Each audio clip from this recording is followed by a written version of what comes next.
Wassalamualaikum warahmatullahi wa ala alihi wa sahbihi wa mawalah amma ba'd. Para mahasiswa yang dirahmati Allah SWT, ikhwa fillah rahimakumullah, kita insyaAllah menyelesaikan kajian kita terhadap surah Luqman. Kali ini kita memasuki ayat-ayat di penghujung surat Luqman. Kita akan berbicara tentang perintah yang sifatnya berlakukan secara umum karena menggunakan redaksi ya ayyuhan nas ya di ayat ke-33. Namun sebelumnya untuk mengingat, merecap ulang ayat ke-31, Allah Subhanahu wa taala meminta kita untuk merenungkannya. Alam tara annal fulka tajri fil bahri bi ni'matillah liyuriyakum min ayatihi inna fi dzalika laayatin likulli sabarin syakur. Kemarin kita menghubungkan ayat ini dengan Archimedes kalau masih ingat ya, untuk mengingatkan kepada kita bahwa berjalannya perahu di lautan itu bagian juga dari tanda-tanda kekuasaan Allah Subhanahu wa taala. Yang menarik itu begini ya, kita ini saya tadi dengerin podcastnya Helmi Yahya tentang Titanic ya. Terus ada orang yang nggak tahu, saya nggak mendengarkan, mungkin cuma 3 menit cerita tentang bahwa di laut itu memang meskipun sudah menggunakan berbagai macam safety dan segala macamnya, kadang-kadang memang tidak bisa ditebak. Dia cerita bagaimana dia pergi ke satu daerah di Kalimantan, kata dia, orang-orang sekitarnya itu sudah ngomong jangan pergi bulan Februari, kata dia. Orang sana itu menyebut bulan janda. Kenapa? Karena banyak sekali perahu-perahu itu kalau ke sana bulan itu memang banyak yang karam, sehingga banyak yang mati. Makanya tidak banyak yang melaut kalau bulan Februari, bulan apalah saya lupa gitu. Nah, terus dia cerita, dia ini sudah kemana-mana dengan berbagai macam persiapan, merasa aman lah. Kata dia itu di tengah laut itu yang awalnya terang tiba-tiba gelap, ombak tidak karu-karuan dan seterusnya. Makanya kesimpulan dia sama, bahwa meskipun kita sudah punya persiapan sehebat apapun, di laut itu tetap unpredictable gitu, yang menarik. Mungkin itu tambahan kenapa Allah menyatakan ada kalimat bi ni'matillah kemarin, bahwa berjalannya perahu di lautan itu dia bisa berjalan karena nikmatnya Allah Subhanahu wa taala. Kita yang tidak pernah melaut tidak tahu itu. Kita bertanya sama orang pelaut, menarik ternyata ya. Bahkan Titanic yang dengan sombongnya menyatakan bahwa Tuhan saja tidak akan bisa menenggelamkan, kata dia. Ternyata ya juga tenggelam ya, meskipun sebagian menyatakan itu bukan Titanic, wallahu a'lam. Tapi poinnya adalah kita ini disuruh merenungkan ayat Allah Subhanahu wa taala. Oke. Gini ya. Cara kita melihat sains itu ada 2. Yang pertama gini. Jadi manusia itu terhadap sains itu gini, alam semesta ini kan makhluknya Allah Subhanahu wa taala yang diciptakan oleh Allah Subhanahu wa taala. Manusia berusaha untuk memahami hukum-hukum yang Allah tetapkan di alam semesta ini. Lah, tetapi kita ini punya kemampuan. Dulu orang itu menyangka bahwa misalnya seperti Isaac Newton itu atau semua ilmuwan-ilmuwan modern itu dengan sombongnya menyatakan bahwa sains itu pada akhirnya akan bisa membaca hukum-hukum yang ada di alam semesta ini. Karena itu kemudian kalau kita sudah sampai pada titik menguasai semua hukum yang berlaku di alam semesta, maka tidak diperlukan lagi agama, kan begitu toh. Apalagi orang sudah merambah ke sana, makanya muncul ada istilah namanya theory of everything ya. Karena intinya itu bagaimana kita bisa menangkap semua hukum yang ada di alam semesta ini. Tapi seiring dengan zaman, orang mulai meneliti benda-benda yang lebih kecil, ya, kajian-kajian jauh lebih kecil lagi. Biologi pindah ke nanobiologi, fisika pindah ke fisika kuantum. Ternyata orang dikagetkan dengan sesuatu yang sangat berbeda, hukumnya berbeda dan segala macamnya. Sehingga kemudian orang-orang modern itu merevisi pendapat awalnya ini, kira-kira begitulah. Tidak congkak seperti ilmuwan-ilmuwan awal yang merasa bahwa kita ini bisa menemukan semua hukum yang ada di alam, dan karena itu ya menjadi tidak ada gunanya agama toh. Salah satu yang membuat orang itu mau beragama adalah karena dia tidak bisa menentukan kenapa A menjadi A, B menjadi B lah gitu toh. Misalnya kenapa hujan, kenapa menjadi winter, kenapa kok ada perahu bisa. Tapi kalau otaknya manusia itu bisa memahami semua fenomena alam, kan sebenarnya menjadi tidak terlampau penting lagi Tuhan, kan begitu toh. Itu dalilnya orang-orang modern dulu. Dan mereka yakin dengan itu, Newton misalnya menyatakan dunia ini bisa dimatematisasi semuanya, bisa ketemu semuanya nanti. Ternyata ketika orang itu melihat ke realitas yang subatomik, itu bingung manusia nih. Kenapa? Karena apa yang dilihat di realitas yang begini ini, yang bukan atomik, makanya ada dua, atau ada fisika kuantum, ada yang fisika klasik, yang bisa ngelihat begini nih. Berbeda realitasnya. Misalnya ya, atom itu atau atom lah, benda subatomik itu, realitas itu bisa berada di dua tempat di alam subatomik, ya, di kuantum. Nanti kalau dilihat ke atas lagi, ternyata cuma satu. Bingung orang, kok iso ya? Ada biasanya disebut dengan super location. Bingung orang itu. Ternyata apa yang difahami di fisika benda realitas kayak begini ini, semua hukum-hukum yang kita pelajari seperti Archimedes itu namanya fisika klasik. Karena yang dipelajari bagaimana sifat-sifat benda ini di sini. Tapi kalau sampean masuk ke dalam sampai pada subatomik, ternyata hukum-hukumnya berbeda lagi. Makanya jenengan nonton film-film science, misalnya kayak N, ya, film manusia semut. Nah itu sebenarnya adalah pengembangan dari fisika kuantum yang hukumnya berbeda dan segala macamnya. Manusia itu sekarang udah kesana sekarang ilmu pengetahuan itu. Kalau dulu menarik ya, orang itu pertama mikirnya itu hakikat itu dipikir yang besar-besar. Sekarang enggak, dimikir yang kecil-kecil. Makanya nuklir pertama dari apa? Ya dari situ juga. Nah, semuanya dari kuantum semuanya, dari subatomik. Nah, sampai misalnya Niels Bohr, salah satu ilmuwan nuklir yang paling terkenal ya, dia menyatakan itu sebenarnya kita ini tidak pernah memahami alam semesta secara utuh. Kita ini hanya melihat alam semesta yang menampakkan kepada kita. Makanya ilmuwan-ilmuwan yang lebih belakangan itu tidak sombong lagi, Rek. Jadi menarik ya, tahapan kita itu seperti tahapan ilmu pengetahuan ya seperti kita lah. Kita ini kalau waktu SMP, SMA, terus baru kuliah kayak tahu segalanya ya. Padahal kalau kita belajar tambah terus, tambah nggak ada yang kita ketahui. Ya Allah, saya kok makin kecil gitu. Perkembangan ilmu pengetahuan jadi demikian. Itu yang menarik. Ya, makanya kecongkakan orang terhadap ilmu itu sebenarnya pelan-pelan seiring dengan perkembangan zaman semakin dia kebingungan melihat. Sampean pernah dengar ide multi universe enggak? Kenapa kok ada diperkirakan ada dunia yang lain lagi? Salah satunya adalah karena mikir subatomik. Ya karena ada benda itu kalau di subatomik ada di dua tempat. Tapi begitu dilihat ke dunia lagi, ke atas lagi loh, cuman satu Tapi bener-bener ada dua di subatomik. Dan terus nyangendi sing Makanya orang-orang fisika menyatakan, meskipun belum ketemu, kita belum tahu, menyatakan bahwa mesti ada dunia yang lain lagi. Wallahu a'lam itu. Lah makanya terus difilmin sama orang, ya. Padahal itu masih tafsir atau interpretasi dari para fisikawan dalam memahami realitas.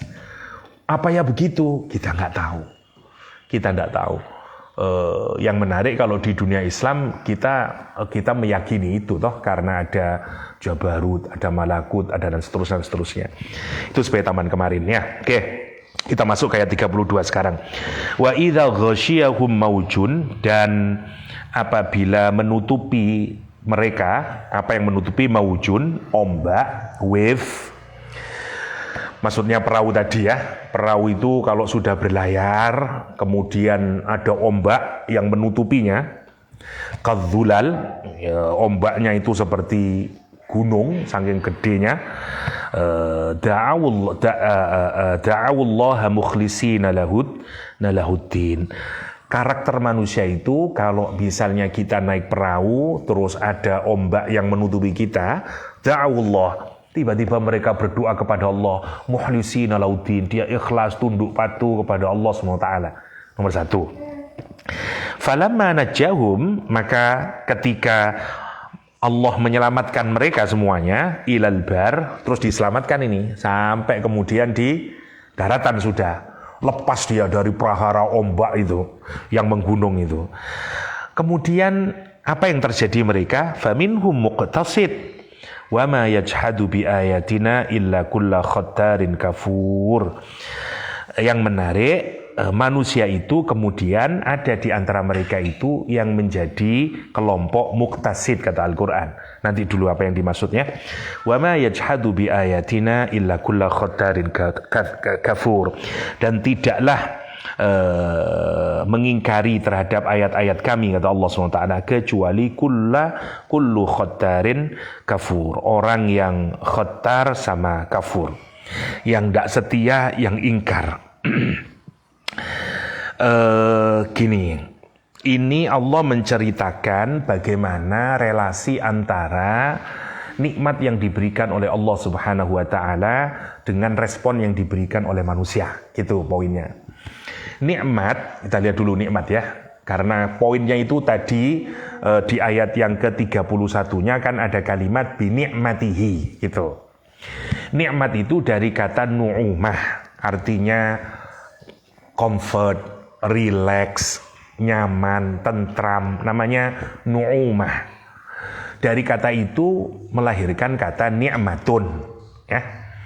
Idenya adalah kalau orang itu mendapatkan sesuatu, maka hatinya menjadi tentram, menjadi relax, menjadi comfortable. Itu disebut dengan nikmat. Makanya hewan yang comfort, nampaknya itu comfort, tidak terlampau aktif, disebut dengan an'am. Ya dah. Karena satu akar kata semuanya itu. Karena hewannya tidak terlampau aktif, ya, karena hewannya kita kalau ngelihat kebo atau ngelihat kambing, sapi itulah comfort doh, nyantai, kelentam. Tidak seperti kita melihat apalah singa atau dan seterusnya. Karena itu disebut dengan an'am. Nah, idenya itu adalah mestinya orang itu kalau mendapat nikmat, dia itu akan menjadi tentram, dan ketentraman itu akan membawa kepada ketaatan kepada Allah SWT. Karena jiwanya tentram, jiwanya tidak bergorak lagi. Logikanya orang itu kalau sudah mendapatkan nikmat, maka dia akan mensyukuri nikmat. Itu logika semestinya, ya, semestinya begitu.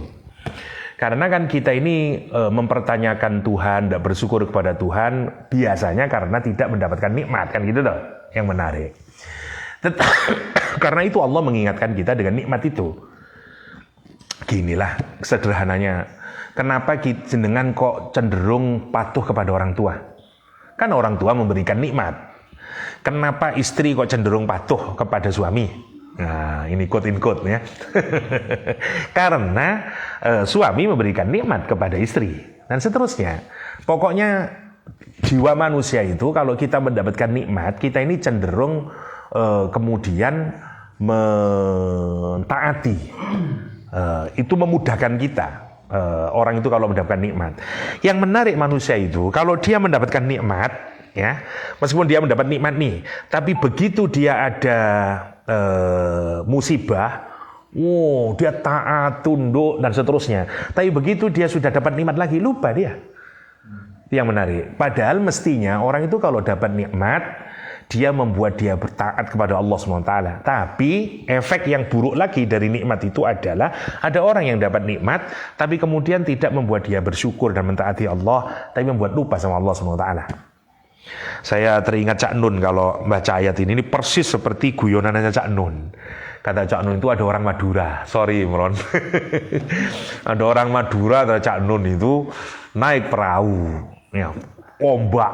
Saya tidak tahu inspirasinya Cak Nun apakah dari ayat ini atau tidak, wallahu alam. Naik kena ombak dan seterusnya, ketakutan dia karena mau karam, dangak ke langit kata dia. Kambing ya Allah, kambing ya Allah. Maksudnya saya kalau selamat, saya mau sedekah kambing kata dia. Makin gini-gini terus. Sapi Allah, sapi Allah, sapi Allah. Nah, begitu sapi-sapi mereda sampai dia ke daratan. Begitu sampai ke daratan, dangak lagi kata Cak Nun. Meskipun ayam mau apa kapean kata dia. Cak Nun di saya lagi guyonan. Tapi sebenarnya pesannya sama dengan ayat ini gitu. Jadi manusia itu menarik mestinya. Jadi kan Al-Quran itu menyatakan aku itu menjalankan perahu di lautan itu dengan nikmatku. Dan pelajari itu agar kamu tahu ayatnya Allah SWT. Kita ini kalau mempelajari itu mestinya tidak mungkin tidak kecuali kita akan menjadi orang yang tunduk patuh pada Allah SWT. Kan gitu toh mestinya. Tetapi lah di ayat ke-32-nya Allah menunjukkan karakter kita itu yang menarik manusia itu. Ada orang yang justru dia tidak dikasih nikmat itu tidak membuat dia menjadi taat kepada Allah. Makanya diingatkan oleh Allah. Diingatkan sedikit, dikasih cobaan, kembali lagi dia.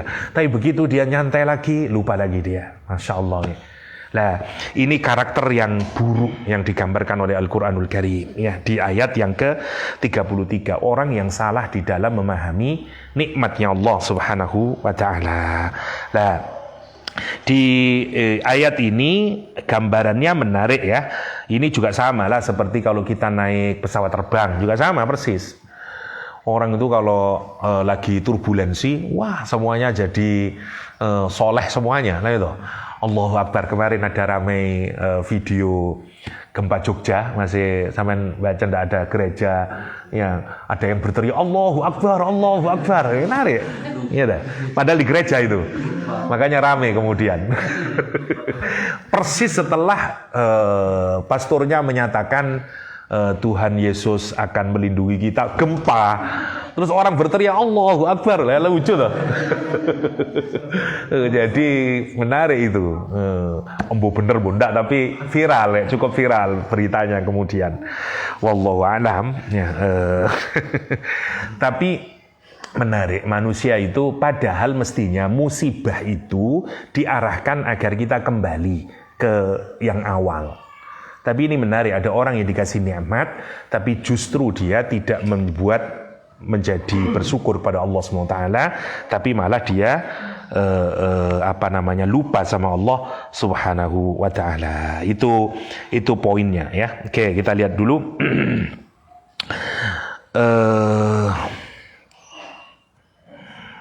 Mana tadi? Kok hilang terus? Falamma najjahum ilal barri faminhum muqtasid. Kemudian Allah menyatakan, maka ada di antara mereka itu orang yang disebut oleh Al-Quran dengan muqtasid. Saya lupa ada di ayat keberapa ya. Allah itu menggambarkan karakter manusia itu yang diwarisi Al-Quran, kita semuanya ini. Kalau sudah diwarisi Al-Quran ada 3 modelnya, kan gitu toh. Saya cari aja ya karena cukup penting itu. Tak taruh di mana dulu ya. Saya pernah soalnya itu, tapi lupa saya ayat berapanya. Sebentar. Saya di slide, seingat saya naruh di slide.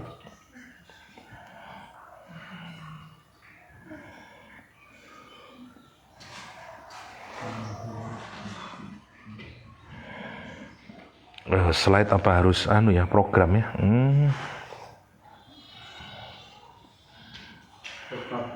Ya? Surat Fatir.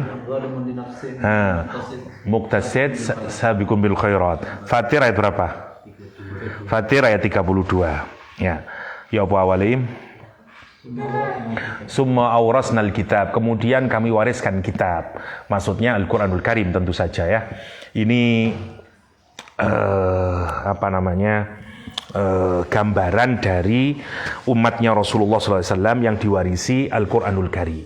Karakternya ada 3. Satu, ada yang zalimun li nafsih, ini yang paling buruk.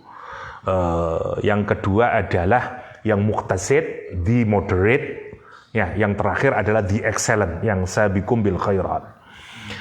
Kalau kita baca tafsir, yang sabiqum bil khairat ini para sahabat dan seterusnya. Yang muqtasid itu ada yang menafsiri mereka yang melakukan dosa kecil. Yang zalimun li nafsih itu mereka yang melakukan kesalahan yang lebih banyak dibanding yang muqtasid. Tetapi saya senang dengan penjelasannya Umar bin Khattab seingat saya, atau Aisyah seingat saya, bahwa semuanya kategori ini semuanya masih ahli surga. Kalau yang di surat Fatir ini, kenapa? Karena mereka masih bergantung kepada Al-Quranul Karim. Ini kan orang yang diwarisi Al-Quran. Cuman sikap dia terhadap Al-Quran itu, ada yang sabiqum bil khairat, ada yang muqtasid, ada yang zalimun li nafsih. Ya, disebut zalim artinya karena dia tahu tapi dia tidak menjalankan. Karena itu dia menzalimi dirinya sendiri. Tapi meskipun demikian, dia masih ada koneksinya dengan Al-Quranul Karim. Makanya siapapun yang masih punya koneksi dengan Al-Quranul Karim, betapapun kecilnya, dia selamat. Karena itu kata Aisyah, 3-3-nya ini meskipun jauh sekali ya antara the excellent, the moderate, sama yang di kriminal atau apalah ya. Itu tetap 3-3-nya masuk surga. Ya, menurut Aisyah, hadis yang diriwayatkan oleh Aisyah. Nanti dirujuk tafsirnya, lupa saya sudah. Tapi intinya adalah ada yang menyatakan sabiqum bil khairat itu mereka yang masuk surga tanpa hisab. Ya karena excellent mereka ini dan seterusnya. Lah, Quran di ayat ini menyatakan ya ada lalu sebagian mereka tetap menempuh jalan yang lurus ya, yang biasanya disebut dengan faminhum muqtasid. Ini yang masih baik lah ya. Dia yang menempuh jalan yang lurus. Tetapi ada juga yang tidak karu-karuan, ya ini yang paling jelek, yang khodarin kafur, ya. Orang yang tidak setia dan orang yang sangat ingkar. Semuanya bentuknya menggunakan mubalaghah untuk menunjukkan penyangatan ketidaksetiaan mereka dan keingkaran mereka kepada Allah Subhanahu wa taala. Masih ingat ayat sebelumnya? Memang mestinya ini sudah selesai minggu yang lalu ya, karena itu gak nyambung kalau dijelaskan kalau tidak mengikuti yang kemarin. Kalau yang kemarin mestinya kalau orang itu meneladani dengan baik ayat-ayat Allah dan nikmatnya menjadi sobarin sakur. Sekarang lawannya, kalau orang tidak menggunakan nikmat dari Allah SWT itu dengan baik, malah dia mengkufuri, dia menjadi khodarin kafur. Sebenarnya itu ya koneksinya ke sana. Oke. Nggak ketemu Sudarus, nggak tahu lah, ini aja wis. Saya bacakan sedikit ya. Qala muqatil kadzulal aikal jibal, dari sudah ini. Jam'u dhullatun sulmuja. Kenapa kok disamakan dengan dhullah? Karena saking besarnya ya awannya dan sangat tingginya. Karena itu disamakan dengan bidzilli atau dengan gunung ya, saking tingginya. Orang ketakutan nek sama sebegitu besar tingginya ya. Sebentar. Kalau Ibnu Abbas mengartikan muqtasid adalah mufim bima ahadallahu alaihi fil bahr. Ada lagi yang mengartikan muqtasid mukminun mutamassikun bitauhid wa ta'ah. Ada yang mengartikan muqtasid itu dengan ada, ini muqtasid dilawangkan dengan kafir ya. Faminhum muqtasid wa minhum kafir. Yang kafir yang belakang itu, yang khodarin kafur, Sebentar, ada lagi ndak?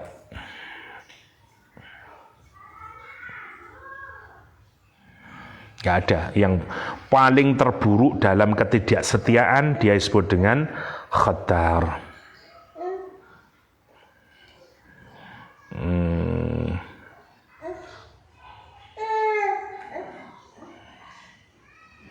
nggak ada, cukup itu ya. Jadi ayat ini menjadi ayat 32 sebagai kelanjutan dari ayat ke-31 menjelaskan tentang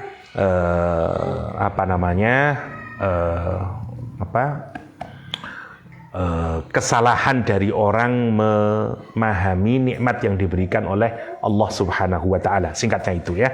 Oke, kita masuk ke topik yang baru. Karena sebenarnya sudah selesai, saya ingat saya itu kemarin 32 itu. Oke, kita masuk ke 33 sekarang. Ya ayyuhan nas, ittaqu rabbakum wakhshaw yawman la yajzi walidun awwalatihi wala mauludun huwa jazi'u an waladihi awwalatihi syai'ah. Inna wa'dallahi haqqun fala taghurrannakumul hayatud dunya wala yaghurrannakum billahil gharur.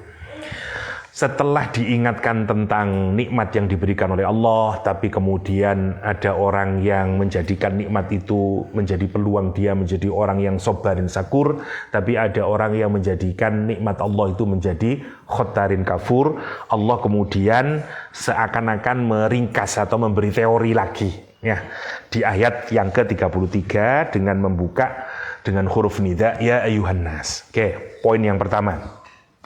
Kalau Allah menggunakan kata nas ya yang merupakan jamak dari kata insan, berarti di dalamnya ada 3 hal yang harus kita camkan. 1, tidaklah disebut insan kecuali karena pelupa. Karena insan itu dari kata nisyan. Yang kedua, tidak disebut nas atau insan kecuali karena sebenarnya kita punya empati, punya compassion karena dari kata uns ya. Dan tidaklah disebut annas atau insan kecuali karena kita makhluk yang bisa diindrai, dilihat dari kata anasa. Ya, ini anas tunara. Jadi kalau Allah menggunakan ya ayuhan nas, maksudnya itu, hei manusia yang kamu sering lupa, karena itu saya ingatin lagi. Hei manusia, meskipun kamu melakukan perbuatan buruk, aku tahu bahwa jauh dalam lubuk hatimu, kamu punya compassion. Kamu punya sifat yang baik. Karena disebut manusia itu, karena kita punya al-uns. Itu, ya. Makanya istri saya namanya Anis kan gitu ya. Orang yang punya compassion ya. Tapi kalau dia tidak compassionate ya menjadi Anies Baswedan ya. Enggak guyon nek. Jadi Anies orang yang gitu. Jadi kan menarik ya, manusia itu sejahat apapun, seburuk apapun, sebenarnya jauh di kedalaman hatinya Allah itu menitipkan pada dia apa yang disebut dengan al-uns ya. Atau kalau Yai Said Agil Sirot mengartikan dengan harmoni ya. Saya kurang senang, saya lebih senang mengartikan dengan compassion. Ya, kita ini compassionate, kita punya welas asih lah dengan orang lain itu. Memang begitu sifat manusia itu. Makanya kalau dalam bahasa Inggris orang yang punya saya itu it's human, ya dah. Kalau orang tidak punya belas kasih, yes, that's very inhuman. Ya, jadi human itu memang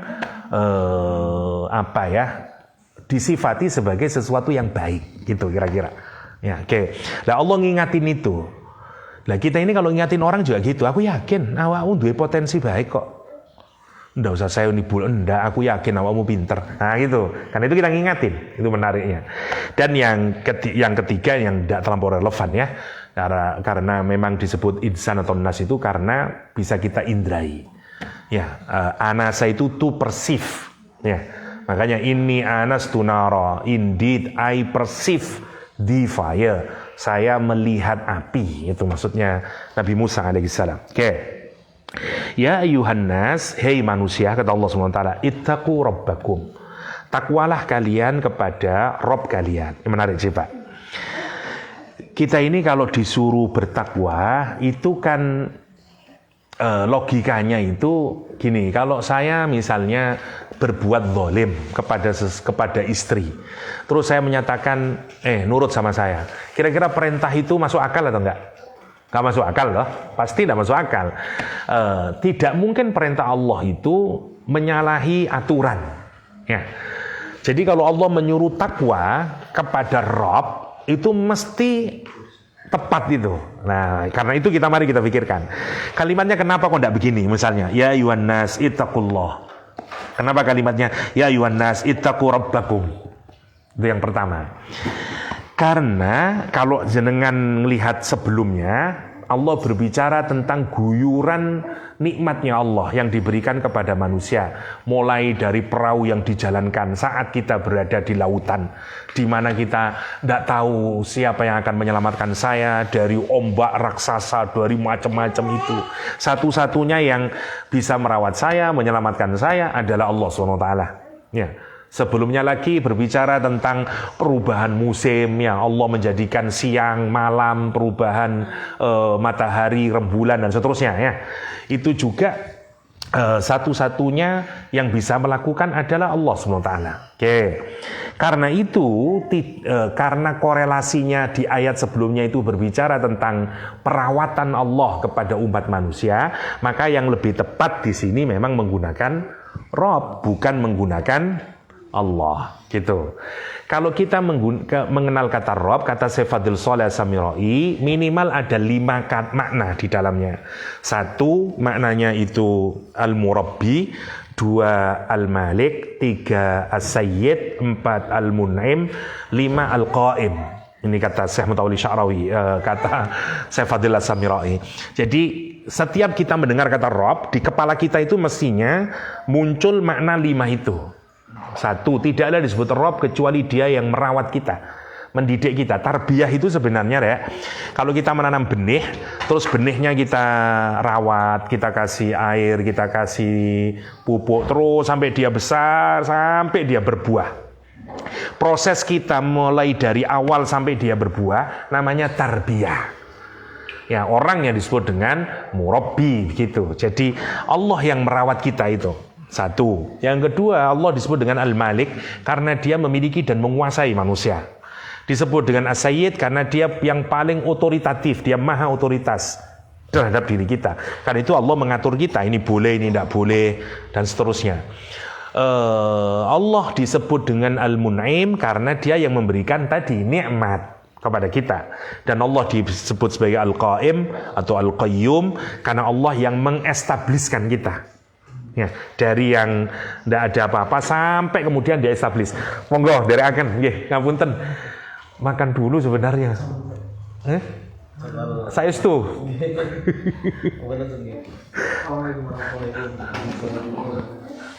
Matur sepurane ya.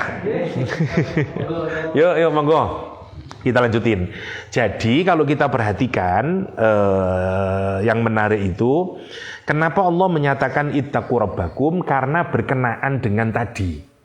Berkenaan dengan perawatan Allah, berkenaan dengan nikmat yang diguyurkan oleh Allah, berkenaan dengan kepemilikan dan penguasaan Allah, berkenaan dengan peraturan yang diberikan oleh Allah, berkenaan dengan establishment yang diberikan oleh Allah.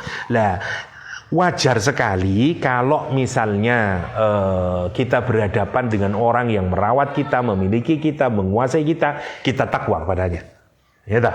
Makanya Allah mengingatkan kita bukan hanya kepada orang yang beriman, kalimatnya bukan ya ayyuhalladzina amanu, kalimatnya menjadi ya ayyuhan nas. Karena ini berlaku untuk siapapun saja. Tidak ada orang yang tidak mendapatkan perawatan dari Allah SWT. Itu poinnya ya. Oke. Tetapi yang menarik, setelah kata ittaqu rabbakum dilanjutkan dengan kalimat wakhshaw. Ya, sama-sama takut. Takwa juga takut, wakhshaw juga takut. Bedanya di mana? Yang menarik, kalau ittaqu itu takwa, itu rasa takut yang disertai dengan perbuatan. Ya, makanya takwa itu letaknya dia 2 takwa itu. Dia bongso hati dan bongso perilaku takwa itu. Misalnya di surat Al-Lail ya, Allah menyatakan faman a'ta wattaqa wasaddaqa bil husna. Lihat urutannya itu. Yang pertama itu faman a'ta itu perbuatan zahir atau perbuatan hati. Zahir ya tak? Amal jawareh itu. Sementara wasaddaqa bil husna itu a'malul qulub atau jawareh qulub, ya tak? Karena saddaqa bil husna, kita mengkonfirmasi the ultimate good, ya, kebenaran atau kebaikan atau keindahan yang paling tertinggi. Berupa apa itu semuanya? Surga, kalau ada ketaatan dari Allah disuruh macam-macam, namanya al-husna. Ya. Saddaqa bil husna. Jadi sebenarnya rootnya atau akarnya itu saddaqa bil husna, buahnya adalah a'ta. Tengah-tengahnya namanya takwa. Jadi itu seperti satu pohon, Rek. Akarnya itu ada saddaqa bil husna. Saddaqa bil husna itu nanti naik menjadi takwa. Ya, takwa itu di tengah-tengah. Takwa itu ada dalam hati, tapi sudah bergerak menuju amal. Kalau sudah keluar amalnya, namanya a'ta, gitu. Itu urutannya. Faman a'ta wattaqa wa saddaqa bil husna. Makanya itu bisa jadi rumus. Bagaimana membuilding takwa? Yang sering aja saddaqa bil husna. Seringlah melakukan proses tasdik, kan begitu toh. Karena tasdik itu membenarkan apa yang kita setiap kita mendapatkan informasi yang baik dari agama, dari Rasulullah, dari Allah, ya, dari Quran, dari hadis, terima. Namanya tasdik. Ya, lawannya takdzib. Yang satu namanya mukadzibin, ya. Yang kedua namanya siddiqin dalam Al-Quranul Karim. Jadi orang itu kalau terus-menerus melakukan proses tasdik, nanti dia akan menjadi mutakin, gitu. Nah kalau jadi mutakin, mesti akan muncul amal zahirnya sudah, a'ta dia. Itu poinnya. Meskipun ayat ini dirujukkan kepada Abu Bakar As-Siddiq sebenarnya, ya. Ya, wa man a'ta wattaqa saddaqa bil husna fasanuyassiruhu lil yusra itu. Itu Abu Bakar As-Siddiq. Abu Bakar As-Siddiq. Oke, balik lagi di sini. Jadi kalau disebut ittaqu rabbakum itu ketakwaan yang diikuti dengan perbuatan. Dari hati ke perbuatan. Sementara wakshaw, coba. Yang wakshaw enggak. Wakshaw itu takut karena kita mendapatkan informasi. Tapi informasi itu cukup membuat kita sudah takut kepada Allah SWT. Atau khosyah, ya. Karena itu Al-Quran menyatakan innama yakhsyallah min ibadihil ulama. Kalau khosyah kaitannya dengan ilmu. Kalau takwa kaitannya dengan rasa takut, tapi termasuk juga yang diikuti dengan amal perbuatan. Gitu poinnya. Makanya lihat sekarang logikanya. Takutlah kalian kepada satu hari. Hari apa ini? Hari kiamat. Ya, sampai kapanpun kita tidak bisa mengalami kiamat. Makanya sekedar informasi dia. Gitu. Makanya Quran, jelinya Quran itu. Kalau kita mungkin nulis, mungkin tidak akan dikasih wakshaw. Mungkin wattaqu rabbakum wa yawmal la, gitu. Itu yang menarik. Jadi dibedakan meskipun maknanya sama-sama takut. Masya Allah, ya, jelinya Al-Quran itu. Satu menggunakan wattaqu, yang satu menggunakan wakshaw. Wakshaw. Karena takwa dituntut aplikatif. Tapi kalau wakshaw itu perasaan, itu ada dalam hati kita. Khosyah itu maksudnya. Pada hari la yajzi walidun an waladihi. Yajzi itu sebenarnya gini, yajzi itu orang tidak bisa memberikan manfaat atau tidak bisa menolak mudarat. Namanya la yajzi. Ya. Kalau diterjemah Indonesia diartikan tidak menolong. Sebenarnya enggak. Jadi kalau kita ini ada seseorang yang dia tidak bisa nolong kita dan dia juga tidak bisa menghilangkan mudarat kepada kita, itu namanya la yajzi. Oke. Poinnya begitu kalau menurut Syekh Samirai. Jadi pada hari di mana orang tua kandung, ya, walidun tidak bisa menolong atau tidak bisa menolak madarat an waladihi, dari anaknya. Wala mauludun huwa jazin an waladihi, atau anak juga tidak dapat mendapatkan pertolongan dari orang tuanya, atau dia diproteksi atau mendapatkan dihilangkan mudarat yang didapatkan dari orang tuanya, syai'an, sedikit pun. Allah secara khusus di sini menggambarkan hari kiamat dengan satu kejadian di mana orang tua tidak bisa mengambil manfaat kepada anaknya. Baik anaknya akan memberikan kebaikan atau menolak, memproteksi keburukan, ya, atau sebaliknya anak juga tidak bisa memberikan mendapatkan kebaikan dari orang tuanya atau menghalangi keburukan, sama-sama tidak dapat. Ada hal yang menarik dikasih tahu, ditambahkan oleh Imam Qurtubi. Misalnya kata Imam Qurtubi, bukankah Rasulullah SAW itu bersabda demikian, man mata lahu thalathatan minal walad walam yablughul khintha lam tamassahun nar illa tahillatal qasam. Ada lagi yang menyatakan manibtuliya bi syai'in min hadzal banat fa ahsana ilaihinna kunna lahu hijaban minan nar. Bagaimana dengan hadis ini? Kata Rasulullah SAW, siapa orang yang punya anak perempuan 3 mati semuanya, ya sebelum dia baligh, ya masih kecil mati, masih kecil itu, orang itu tidak akan disentuh api neraka, kata Rasulullah SAW. Jadi kalau punya anak perempuan mati, punya anak lagi mati, punya anak lagi mati, orang begitu tidak sentuh api neraka. Satu hadis lagi, siapa orang yang diuji dengan anak perempuan, dia punya anak perempuan, itu terus dia mendapatkan ujian dengan anak perempuannya itu, dia didik dengan baik, dia dan seterusnya, sampai dia didiknya baik, fa ahsana ilaihinna kunna lahu hijaban minan nar, maka anak perempuan itu nanti yang dididik dengan baik akan menjadi hijab baginya dari nerakanya Allah SWT. Kita kalau mikir begini, coba kalau kita mikir ayat begini nih, alhamdulillah dia anak wedok, ya dah, karena hadisnya tidak bilang anak laki-laki. Kenapa coba? Karena memang mendidik anak perempuan, ya itu memang jauh lebih beresiko daripada mendidik anak laki-laki. Lebih berat. Ya karena kita mikir wong tua itu luwih akeh timbang mikir anak lanang. Anak lanang gamane glondongno wis aman lah, gampangane ngoten. Perempuan iku wabot rek mikire rek. Mikir macem-macem sing dipikir kok wedi ngene dan seterus, ya. Nah, kalau ada orang tua yang dikaruniai anak perempuan, terus dia rawat dengan baik, dipastikan dia punya akhlak yang baik. Nah, perempuan anak ya pendidikannya anak perempuan yang itu nanti jadi hijab dia di neraka.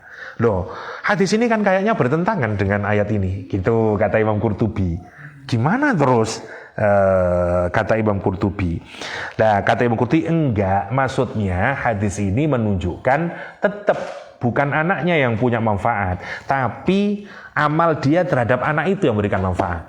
Karena dia berbuat baik kepada anak perempuannya, ya mulai dari mendidik, merawat, sampai dia menjadi dewasa, amal itulah yang akan membuat dia terhijab dari neraka. Itu kata Imam Qurtubi. Oke. Tetapi sekali lagi, bagaimana lagi kita kalau kita hubungkan dengan ayat Al-Quranul Karim, misalnya di surat Tur yang menyatakan walladzina amanu wattaba'athum dzurriyyatuhum biimanin alhaqna bihim dzurriyyatuhum, ya dzurriyyatahum wa ma alatnahum min amalihim min syai' kullu imri'in bima kasaba rahin, misalnya surat At-Tur. Surat At-Tur jelas-jelas menyatakan salah satu kenikmatan yang diberikan Allah kepada orang mukmin adalah dia dikumpulkan dengan anak cucu-cucu cicit-cicitnya. Loh kok bertentangan ini? Kayaknya yang menarik toh. Dan walladzina amanu, dan orang-orang yang beriman, wattaba'athum dzurriyyatahum, dan anak cucu cicit mereka yang mengikuti mereka. Biimanin, dengan iman, alhaqna bihim, kami pertemukan mereka semuanya itu dengan anak cucu cicit-cicitnya. Bahkan kalimatnya di ayat ini menggunakan kalimat dzurriyyatahum, ya. Itu dzurriyah, offspring. Jadi bukan hanya anak langsung, anak cucu cicit, bayangin. Ya. Wa ma alatsnahu min amalihim, dan aku tidak ngurangi kata Allah pahala dari amal yang dia lakukan min syai' sedikit pun. Enggak. Apalagi kalau kita kaitkan dengan hadis nanti, misalnya Rasulullah SAW menyatakan innar rajula la turfa' darajatuhu fil jannah fayaqulu anna hadza fayuqalu bi istighfari walidatika, kata Rasulullah SAW. Seorang laki-laki itu, orang tua itu nanti ditinggikan derajatnya di surga. Terus bingung dia menyatakan anna hadza, kata dia. Kita ini kalau bagaimana bisa, tapi shock, kalimatnya bukan kaifa tapi anna, ya. Anna itu sama dengan kaifa tapi shocking. Kalau kaifa halu kan tidak shocking toh, ternyata. Apa kabarmu? Apa kabarmu? Ya enggak lah. Ya. Tapi kalau anna itu shocking. Ya. Dia itu saking kagetnya, Wong belinya Red Doors kok dikasih bintang 5, bingung dia. Anna ada kata dia, intolir gitu. Ya, dia bilang anna hada. Terus dikatakan fayuqalu bistighfari waladika lak. Ini disebabkan oleh istighfar anakmu kepadamu dulu. Loh, jelas ini berarti ada hubungan nih. Atau hadisnya yang lain yang orang tuanya itu sudah berada di surga, itu sudah puas, tidak punya keinginan sama sekali. Tiba-tiba didatangi malaikat untuk dinaikkan level surganya. Dia bingung, enggak, saya sudah senang di sini, tidak mau dia. Enggak, sama ingat tidak punya anak si Fulan dulu? Ya, itu anak saya. Dia itu ada di sana. Dan Allah itu kalau ada anak yang lebih tinggi derajatnya di surga, caranya bukan yang lebih tinggi diturunkan ke lebih rendah, yang lebih rendah dinaikkan ke lebih tinggi. Syaratnya cuma satu, wattaba'athum dzurriyyatahum biimanin. Itu saja syaratnya. Jadi selama orang tua itu punya ikatan iman, anaknya juga beriman dan seterusnya, dia bisa dikumpulkan di surga. Nah, jadi ayat ini bacanya bagaimana? Ayat ini baca kasus umum, gitu Rek. Jadi yang di surah ayat ke-33 ini, case-nya umum, siapapun saja. Hukum normalnya adalah orang tua sama anak tidak punya hubungan. Ya, normalnya. Tapi di taksis nanti, kalau misalnya mereka diikat oleh iman, iman itu yang menyatukan mereka, gitu. Jadi tidak bertentangan antara At-Tur dengan Luqman 33. Kenapa didahulukan walid dari maulud? Kenapa didahulukan orang tua dari anak? Karena yang memang lebih banyak mendapatkan manfaat, maunya mendapatkan manfaat itu orang tua kepada anak. Ya, daripada anak kepada orang tua gitu. Terutama nanti itu. Makanya didahulukan walidun an waladihi. Baru kemudian wala mauludun huwa jazin an waladihi syai'a gitu.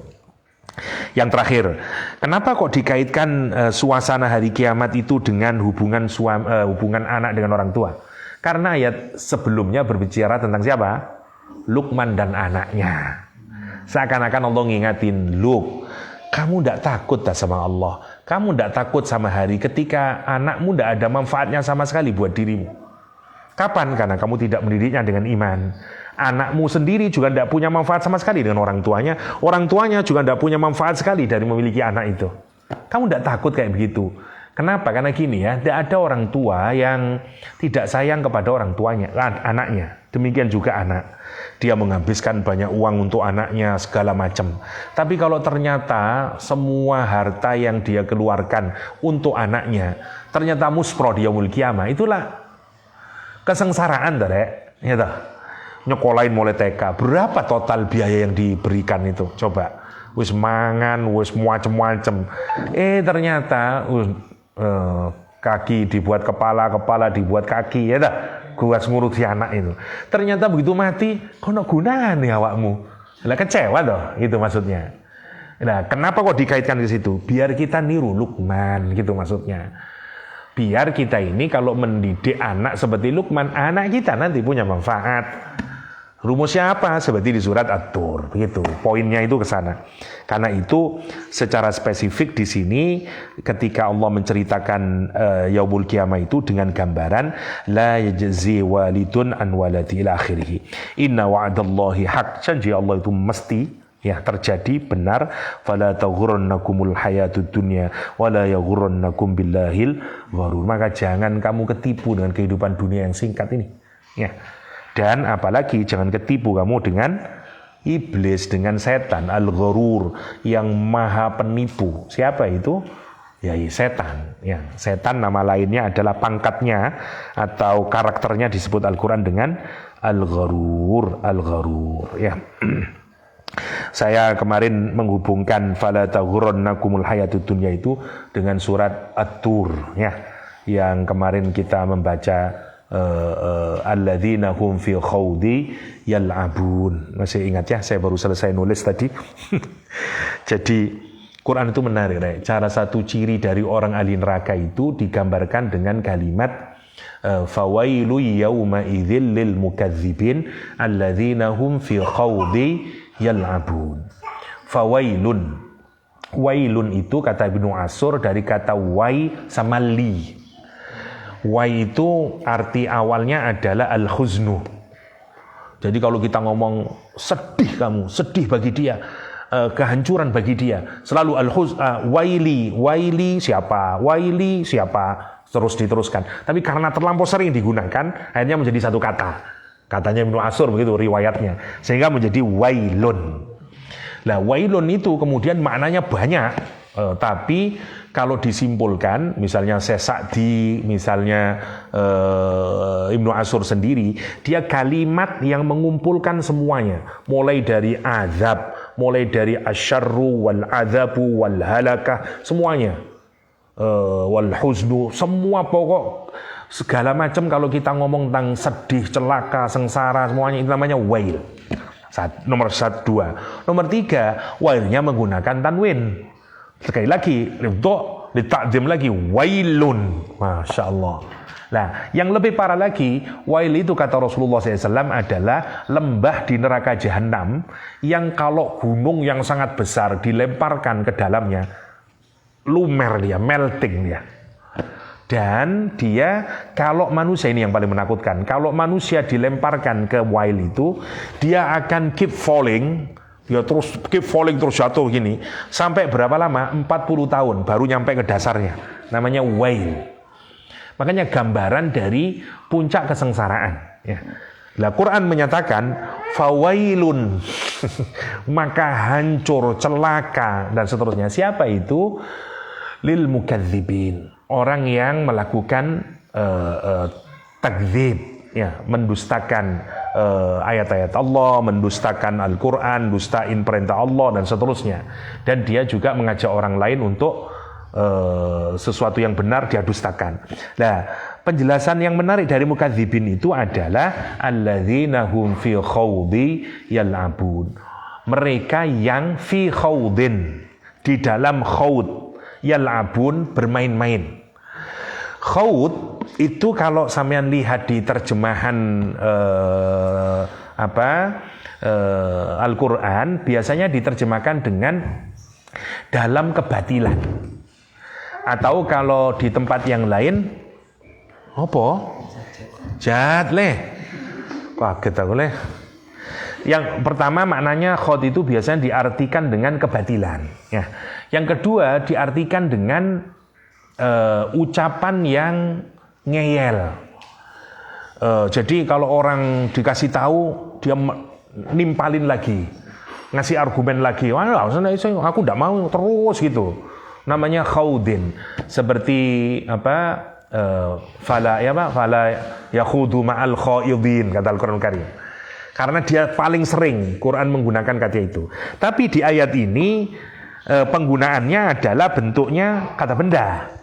Nah, yang menarik kalau kita telusuri ya, kata khawd itu dia makna awalnya adalah enter into something, to enter into something, masuk ke dalam sesuatu. Mana dasarnya? Khadha itu. Khadha itu masuk ke dalam sesuatu. Misalnya khadhal ma', misalnya. Dia masuk ke dalam air. Ya, khadhal qaum fil hadis. Itu gambaran kalau katanya Syekh Al-Asfihani, kalau orang itu dalam pembicaraan ngeyel terus, dia ngeyel lagi terus begitu. Nah, dari seluruh makna itu, kata khadha itu adalah gambaran dari orang yang terperosok dalam satu keadaan, sehingga terperosok jauh ke dalam, dan dia tidak bisa keluar lagi. Nah, itu namanya khawd. Namanya khawd. Nah, saya menerjemahkan khawd itu dengan kecanduan atau addiction. Ya. Jadi orang yang fi khawdin, dalam kecanduannya itu yal'abun, dia terus menerus. Karena ucapan atau bantahan yang untuk menolak kebenaran itu sesungguhnya adalah reaksi dari kecanduannya itu, kan gitu. Seperti yang saya jelaskan kemarin ya. Dan celakanya sekarang kecanduan makin macam-macam, kan gitu toh. Oke, itu singkatnya. Kok wis sore rek, kurang satu saya cepatin biar selesai. Innallaha 'indahu 'ilmus sa'ah wa yunazzilul ghaits wa ya'lamu ma fil arham wa ma tadri nafsun madza taksibu ghada wa ma tadri nafsun bi ayyi ardin tamut innallaha 'alimun khabir.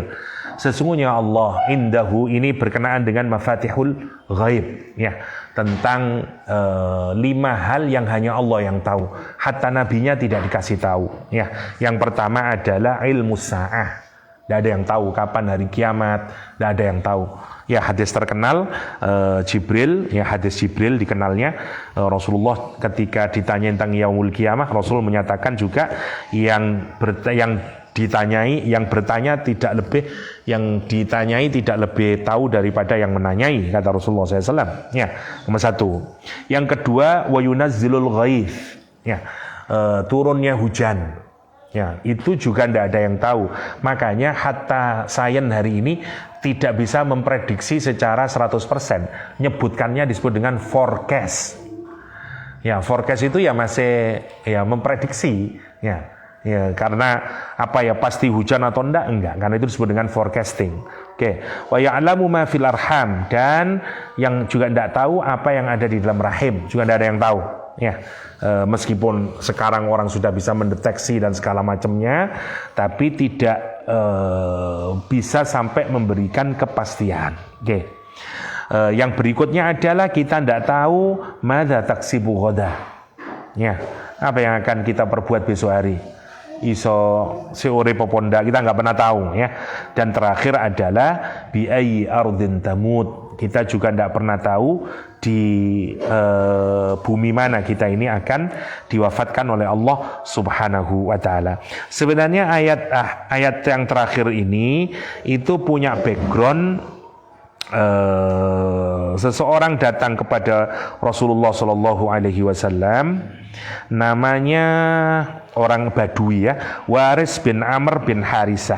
Atan Nabi Shallallahu Alaihi Wasallam faqala, kata dia, inna mraati hubla, istri saya hamil. Fa'akhbirni madza talid, kata dia, ya Rasulullah, kabarkan kepada saya, anak saya nanti apa, perempuan atau laki-laki atau apa, ya. Sekarang wabiladuna jadbah, kata dia, negeri kami sekarang kekeringan, tolong kabarkan kepada saya Rasulullah kapan hujan turun. Terus waqad alimtu mata wulidtu, aku tahu kapan aku dilahirkan, my birthday saya sudah tahu, kata dia. Fa'birni madza a'malu ghada, kasih tahu saya akan berbuat apa besok hari, ya. Dan yang terakhir, mata taqumus sa'ah, fa anzalallahu hadhil ayah. Yang menarik lagi, ada kisah orang Yahudi berbicara kepada Sayyidina Ali. Berkata kepada Ibnu Abbas, kata orang Yahudi ini, in syi'ta nabba'tuka najma ibnik, dia ahli nujum. Saya kalau baca gini keren sekali, ya, ahli nujum orang Yahudi itu. Jadi ini dukunnya Yahudi, ya, dukun Yahudi ngomong yang Ibnu Abbas, kamu pingin tak tebak dah anakmu itu, kata dia, anakmu itu akan mati setelah 10 hari. Coba, iso 10 hari ke depan anakmu mati. Nomor 2, wa anta la tamut hatta, kamu tidak akan mati kecuali kamu nanti buta. Yang ketiga, wa ana la yahulu alayyal haul hatta amut, saya tidak akan nyampe 1 tahun nanti saya mati. Ya, setelah 1 tahun nanti saya mati. Dan seterusnya, terus ditanyai, fa aina mautuka ya Yahudi, kata Ibnu Abbas, di mana kamu nanti akan mati, oh Yahudi? Yahudinya berkata, la adri, aku tidak tahu. Ibnu Abbas kemudian menyatakan, sadaqallah wa ma tadri nafsun bi ayyi ardin tamut, kata Ibnu Abbas. Yang menarik, faraja Ibnu Abbas, dan setelah itu dia dapatin anaknya sakit, wa mata ba'da asyarati ayyam. Ya, bayangin. Anaknya mati setelah 10 hari. Wa matal Yahudi qabla al-haul, Yahudinya mati sebelum 1 tahun. Wa mata Ibnu Abbas a'ma, dan Ibnu Abbas mati dalam keadaan buta. Lah, kita kalau mikir gini keren dukun Yahudi, ya. Tetapi tetap 5 hal itu tidak bisa. Itu bagian dari yang disembunyikan oleh Allah SWT. Tentu semuanya ada kebaikannya, ya. Saya rasa itu ya, sudah maghrib, saya harus ngaji lagi rek. Itu saja, dan Allah ikum ajma'in. Wassallallahu ala nabiyyina Muhammad wa alihi wasallam, wa akhiru da'wana alhamdulillahil alamin. Subhanakallahumma wa bihamdika asyhadu an la ilaha illa anta astaghfiruka wa atubu ilaik. Assalamualaikum warahmatullahi wabarakatuh.